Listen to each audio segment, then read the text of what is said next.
આ મીરાએ તો હદ કરી છે. એ છોકરીને શું કામ આવું કરતી હશે? એને સહેજ પણ દયા નહીં આવતી હોય. આજે બોલાવીને વાત કરી જ લઉં છું. મીરા, મીરા, અહીંયા આવતો. શું છે મમ્મી? મીરા, તું તારા સ્વભાવમાં ક્યારે ચેન્જીસ લાવીશ? કયા ચેન્જીસની વાત કરો છો મમ્મી તમે? કહેશો મને? એ જ તું વારંવાર આ દામિનીને શું કામ ગમે તેમ ગુસ્સો કરે છે અને જેમ ફાવે તેમ બોલે છે? એ બિચારીએ તારું શું બગાડ્યું છે? બિચારી? અરે કોઈ કામ ઠીકથી કરતી નથી. જ્યારે હોય ત્યારે બસ કોઈ પણ કામમાં બહાના ગોતતી હોય છે. એટલે મેં એને કહ્યું એમાં શું થઈ ગયું? એને અહીંયા કામવાળી તરીકે નથી લાવ્યા, તો દીકરી તરીકે લાવ્યા છીએ. અરે કઈ દીકરી? કોની દીકરી? જ્યારે હોય ત્યારે તમે બસ એક જ વાત કર્યા કરો છો કે એ મારી દીકરી છે, એ મારી દીકરી છે. તમે મને સંબંધ જણાવશો? મીરા, દર વખતે બધી વાતનું ક્લિયરિફિકેશન ન કરવાનું હોય. જો કદાચ તારી સગી નણંદ હોત આવો જ વ્યવહાર કરો તેની સાથે. સગી નણંદ હોત ને તો હું એને સાચવત. એ મારી દીકરી જેવી હોત એટલા માટે. પણ કોઈ પારકીને મારી નણંદ બનાવવાનો મને કોઈ શોખ નથી. મીરા, તું પણ એક સ્ત્રી જ છો ને, તો પછી આને કેમ નથી સમજી શકતી? હું સ્ત્રી છું એટલે શું મમ્મી? કહેવા શું માંગો છો તમે? એ જ કે તું એની સાથે જે વ્યવહાર કરે છે ને એ બંધ કરી દેજે. એ બિચારી આવીને ત્યારે જ કહેતી હતી કે માં, જો તમે તમારા દીકરા અને વહુને સમજાવી શકશો ને તો જ, નહીંતર મારે ત્યાં નથી આવવું. અચ્છા, ત્યારે મેં એને શું કહ્યું હતું ખબર છે તને? શું? એ જ કે મારી વહુ અને દીકરાઓ ક્યારેય તારી સાથે એવો વ્યવહાર નહીં કરે કે તને દુઃખ લાગે. પણ તું મારી વાતનું બધું પાણી ફેરવી દે છો. જો આ તમે જે કરો છો ને એ મને સહેજે ગમતું નથી મમ્મી.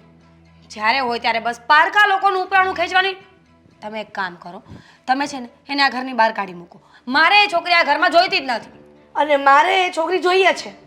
પણ શું કામ? એ છોકરી અહીંયા રહેશે.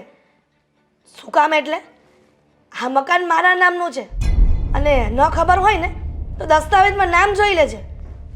તારે જો જવું હોય ને તો આ ઘરમાંથી જઈ શકે છે, પણ એ ક્યાંય નહીં જાય. અચ્છા, વેરી ગુડ. હવે મને ખબર પડી કે તમારા પેટમાં કેટલું પાપ છે. મકાન તમારા નામે છે એટલે તમે ગમે એમ હેરાન કરશો અમને લોકોને, અને અમારે બધું સહન કરવું પડશે એમ? તને કઈ વાતનું દુઃખ છે? તને કોઈ વાતની ખામી છે ઘરમાં? તને કોઈ વાતનું રોકટોક છે? તો શું કામ એની પાછળ પડી ગઈ છે એકને એક વાત લઈને? તો શું કરું? તમે મને બોલાવીને અહીંયા, હું તો આવી નહોતી. એટલા માટે જ બોલાવી કે તારું વર્તન અને સ્વભાવ બદલી નાખજે, નહીં તો ઠીક નહીં થાય. નહીં તો શું કરશો? મને ઘરની બહાર કાઢી મૂકશો એના માટે? હા, થશે ને તો એ પણ કરીશ, પણ એ છોકરીને ક્યારેય દુઃખી નહીં થવા દઉં.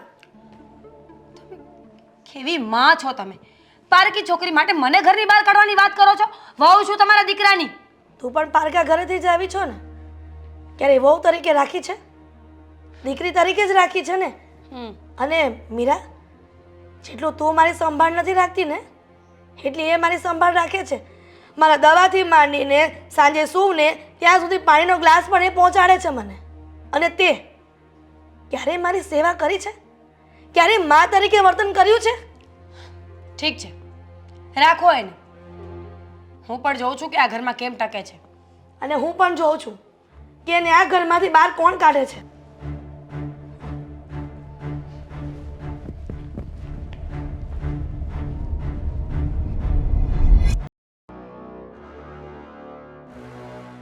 મને તો એ ન સમજાણું કે આ તમારા મમ્મીને શું થઈ ગયું છે? હરેક વાતમાં છોકરીનું ઉપરાણું કેમ ખેંચે છે? કેમ તકલીફ પડે છે? તકલીફ પડે છે એટલે તકલીફ તો પડે જ ને. પોતાના ઘરની વહુને ઘરની બહાર કાઢવા માટે તૈયાર થઈ ગયા છે, અને એ પારકી આજકાલની આવેલી એના માટે મને જેમ તેમ બોલે છે. હા તો સીધી વાત છે, તને રહેતા નહીં આવડતું હોય એટલે એ જ કે હા, દામિની સાથે તું વધારે પડતું જ ખરાબ વર્તન કરતી હશે. અને રહી વાત તો કામની બાબતમાં તે ઘણીવાર મને ફરિયાદ કરી છે, ત્યારે મેં તને એ જ કહ્યું હતું કે જ્યારે એ નહોતી ત્યારે તું જ કરતી હતી ને, તો પછી બધું કામ એને સોંપવાની જરૂર નથી. અને એનાથી જો એ કામ ન થતું હોય તો પછી એના વાંક પણ ન કઢાય. અચ્છા, હવે તમે પણ એનું ઉપરાણું લેશો? યાદ છે ને જે દિવસે આવીને એ દિવસે તમારી એકની જ ના હતી, બાકી બધાની હા હતી. તો હવે તો એવું શું થઈ ગયું કે એના ઉપરાણા ખેંચો છો? ઉપરાણો નથી ખેંચતો. ત્યારે તું, દેવાંગ, મમ્મી બધા એક થઈ ગયા હતા ને એને રાખવા માટે. હું એકલો હતો તો એટલે મેં હા પાડી દીધી. તો હવે સીધી વાત છે હવે તો એનું ઉપરાણું મારે ખેંચવું જોઈએ ને. આ ઘરમાં મેં જગ્યા આપી છે ને રહેવા માટે. અને હવે તમને લોકોને તકલીફ પડે છે તો તમે લોકો ફરિયાદ કરો છો. તો તમારે બધું પહેલાં વિચારવાની જરૂર હતી. જ્યારે એને આ ઘરમાં તમે રહેવા માટે હા પાડતા હતા ત્યારે. તકલીફ પડે ત્યારે જ માણસ વિચારે ને, બાકી થોડી વિચારે. ખબર નહીં બધાને શું પીવડાવતી ફરે છે. બધા જ એની સાઈડમાં બોલવા માંડ્યા છે અત્યારે, મારા એક સિવાય. ઓહ, બધાનો પક્ષ નથી લેતા, સાચાનો પક્ષ લે છે. અને હું પણ એ જ કહું છું તને, જરા તું તારા સ્વભાવમાં ધ્યાન રાખ. તું સુધરી જા, એને સુધારવાની કોશિશ ન કર. સુધારવાની કોશિશ ન કરું એમ? મેં તો વિચારી લીધું છે કે બસ હવે એને આ ઘરમાંથી બહાર કાઢીને જ રહીશ. મારે એ છોકરી આ ઘરમાં જોતી જ નથી. સાચે? સાચે, નક્કી કર્યું છે મેં. તું મારા પક્ષમાં બોલીશ? તમારો કયો પક્ષ? એ જ જ્યારે પહેલા દિવસે હું એને કહેતો હતો કે એને અહીંયા નથી રાખવી, ત્યારે તમે લોકો ના પાડતા હતા ને. તો હવે તું મારી તરફ બોલીશ ને કે એને અહીંયા નથી રાખવી? તો ઠીક. બોલીશ, કારણ કે એ છે ને આ ઘરમાં બહુ સારી એવી જગ્યા કરીને બેસી ગઈ છે. અને કોઈ પારકા આપણા ઘરમાં આવીને પોતાનો હોદ્દો બનાવે ને એ મને પસંદ નથી. હું પણ એ જ કહેવા માંગતો હતો પહેલા કે જુઓ, આ કોઈના ઉપર વિશ્વાસ કરવો અને એને ઘરમાં જગ્યા આપી દેવી, દયા ખાવી, તો દયા ડાકણને જ ખાય. સીધી વાત છે.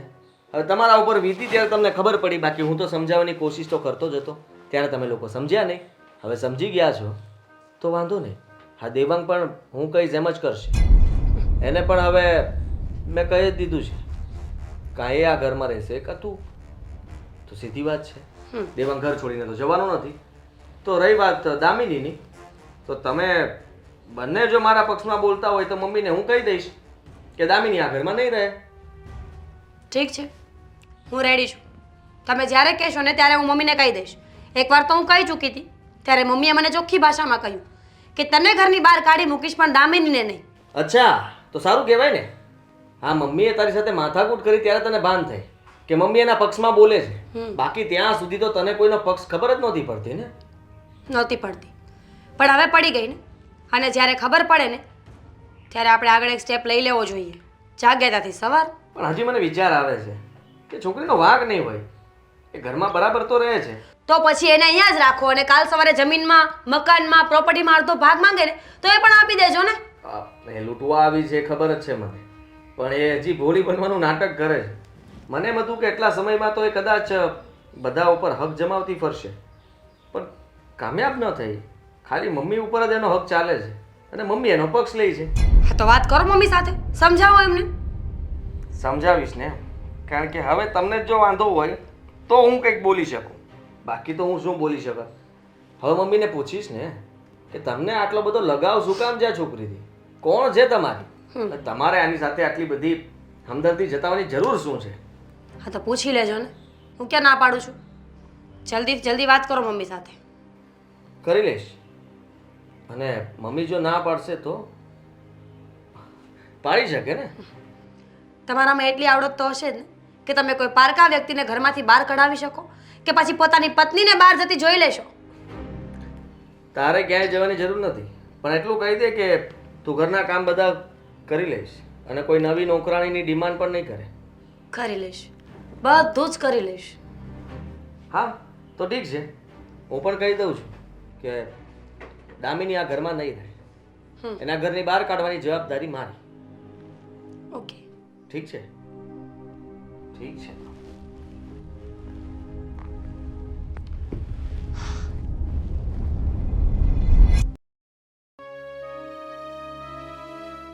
હે ભગવાન, આ દીકરા અને વહુને સારી સદબુદ્ધિ આપો કે આ દીકરીને ન કહેવાના વેણ કહે છે, એને સ્વીકારી લઈને તો સારું. એ બિચારીનો શું વાંક?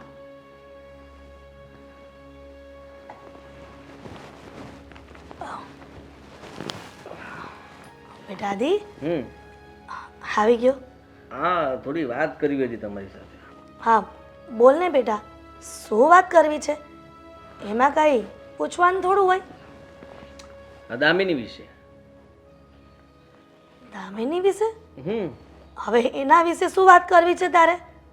એના વિશે વાત તો કરવી જ હોય ને. આ કેટલા સમયથી અહીંયા રહે છે, હવે બહુ નથી થઈ ગયું? તમે જ વિચાર કરો ને, હજી કેટલો સમય અહીંયા રહેશે? હા તમે લોકોએ કહ્યું એટલે મેં તમારી વાત માની, બાકી તો હું તે દિવસે તમે લઈને આવ્યા ત્યારે જ ના પાડી હતી મેં કે એ આપણા ઘરમાં નહીં રહે. પણ તમે દેવાંગ અને મીરા બધા એક થઈ ગયા હતા એને રાખવા માટે. તો હવે હું જ કહું છું કે એનો રસ્તો કરી લેશે. એને કહી દો પ્રેમથી કે આપણા ઘરમાંથી જતી રહે. ના બેટા, એ હું ક્યારેય નહીં કહું. અને તે શું કીધું? કેટલો સમય રહેશે એમ? જ્યાં સુધી હું માં બનીને એનું કન્યાદાન ન કરું અને તું ભાઈ બનીને એના જવતન ન હોમે ત્યાં સુધી. શું બકવાસ કરો છો તમે? હા, મારે કોઈ બેન નથી અને મારે છે ને કોઈ લાગતી વળગતી નથી. તમે આટલી બધી હમદર્દી શું કામ જતાવો છો એના પ્રત્યે? મારી વાત સાંભળી લો. હું તમને કહી દઉં છું કે હું ત્યારે પણ રાજી નહોતો ને આજે પણ. બસ ખાલી બતાવતો નહોતો, કારણ કે મને મારા ઘરમાં કોઈ આવે ગમે જ નહીં. પણ આ તમારા બધાને લીધે મારે એને ઘરમાં રાખવી પડી. બેટા જવાન છોકરી છે, તમે એના બરાબર ઓળખતા નથી. જે રીતે ઓળખો છો એવી એ છે નહીં. મારી વાત સાંભળો. તમે મીરાને પણ કહી દીધું કે ઘર છોડીને તું જઈ શકે છે, પણ એ નહીં જાય. શું કામ? એના માટે થઈને તમે તમારી વહુને શું કામ મોકલી શકો ઘરની બહાર? એ જ કે હું આ દીકરી બનાવીને લાવી છું ને દામિનીને, તો ઘરમાંથી બહાર કાઢવા માટે નહીં, એને ઘરમાં સાચવવા માટે, એને દીકરીનો દરજ્જો આપવા માટે. અને એ બિચારી રઝળતી હતી. પણ બેટા, તારી સગી બેન હોત તો પણ તું આવું કરત? અરે સગી બેન નથી ને, પણ હું તમને કહું છું ને, તમારે એના પ્રત્યે કોઈ લાગણી દેખાડવાની જરૂર નથી.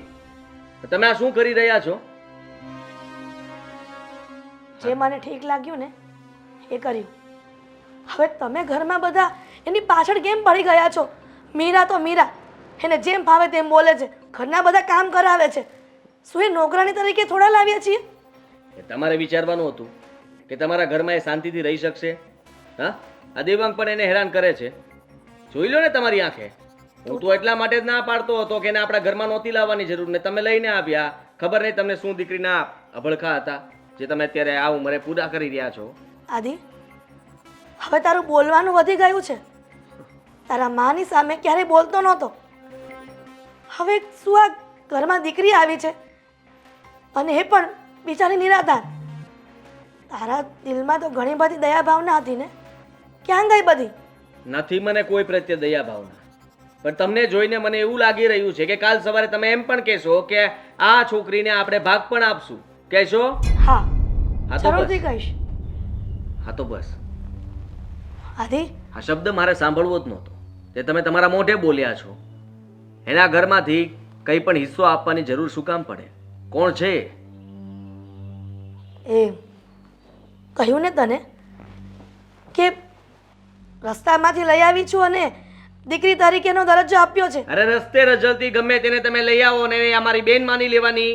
હા, હું તમને કહી દઉં છું, એને આ ઘરમાંથી કાઢી મૂકો. નહીં જયા ઘરમાંથી. પ્રેમથી સમજાવું છું તમને. હું પણ પ્રેમથી જ કહું છું.